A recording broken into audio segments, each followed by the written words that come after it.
semua. Sini mah hancur. Ah, terendam semuanya. Terendam baru kali ini.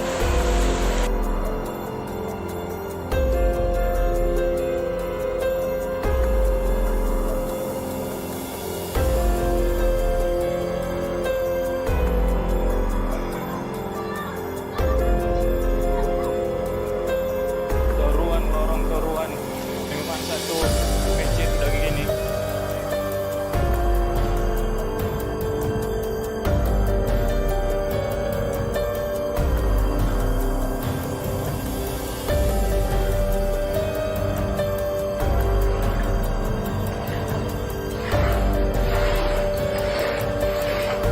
Udah 1 meter. Ini banjir ke-8 nih. Ini kayu tadi udah pada hanyut. Ini hanyut juga.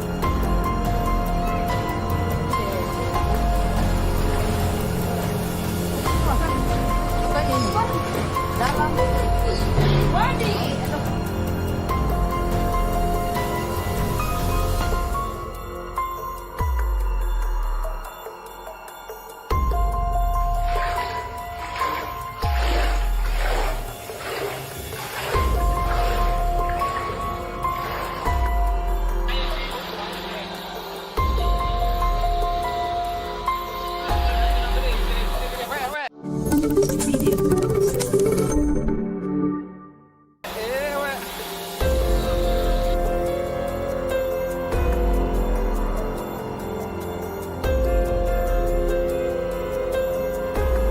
Banjir kembali menerjang wilayah Pidi Jaya, Provinsi Aceh, setelah hujan deras tanpa henti mengguyur kawasan tersebut.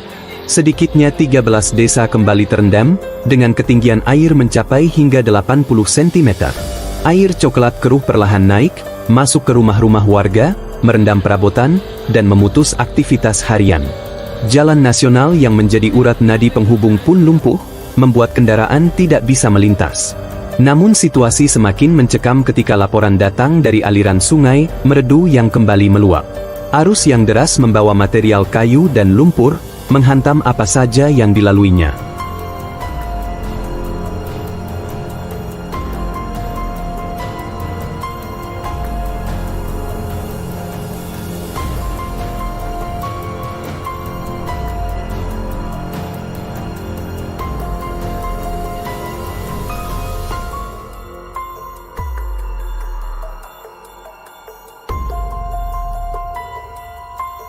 Jembatan darurat yang sebelumnya menjadi harapan warga untuk akses sementara, kini tak mampu bertahan, hanyut tersapu arus deras dalam hitungan menit.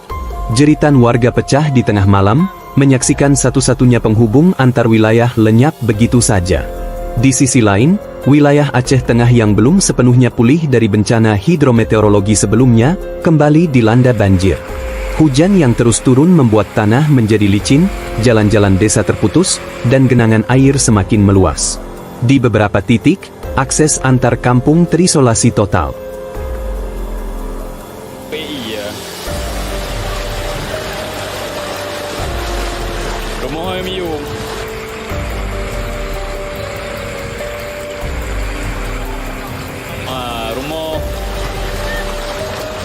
Rumah miung.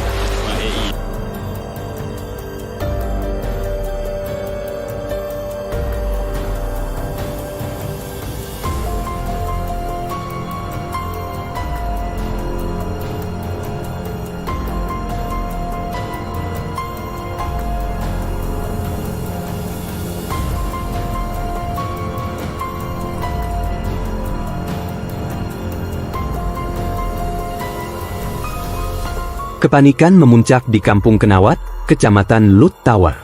Debit air yang tiba-tiba meningkat membuat warga berlarian menyelamatkan diri. Anak-anak menangis, orang tua berusaha menyelamatkan barang seadanya, sementara sebagian lainnya memilih bertahan di rumah dengan rasa cemas yang tak terucapkan. Trauma dari kejadian beberapa bulan lalu di Pidi Jaya kembali terbayang, pilu, tangis, dan kehilangan kini seolah mengintai kembali. Laporan terbaru menyebutkan bahwa aliran Sungai Krueng, Meredu meluap hebat, hingga melumpuhkan jalur vital Banda Aceh, Medan. Ketinggian air bahkan dilaporkan melebihi 1 meter. Yang membuat warga semakin panik, air datang secara tiba-tiba setelah waktu maghrib, tanpa tanda-tanda hujan lebat di lokasi.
Diduga kuat, hujan deras di daerah hulu menjadi penyebab utama, mengirimkan gelombang air secara mendadak ke wilayah hilir. Kendaraan roda 4 tak mampu menembus derasnya arus. Beberapa pengendara terpaksa memutar balik, sementara lainnya terjebak di tengah genangan. Aktivitas warga lumpuh total, listrik di beberapa titik padam, dan suasana berubah menjadi mencekam. Meski hingga saat ini belum ada laporan korban jiwa, petugas masih terus bersiaga di berbagai lokasi rawan. Evakuasi terus dilakukan, dan warga diimbau untuk tetap waspada. Kondisi cuaca yang masih berpotensi hujan membuat ancaman banjir susulan sangat mungkin terjadi kapan saja. Di tengah ketidakpastian ini, satu hal yang pasti, malam di Aceh kali ini bukan malam biasa. Ini adalah malam penuh kewaspadaan, ketakutan, dan harapan agar air segera surut, sebelum semuanya benar-benar terlambat.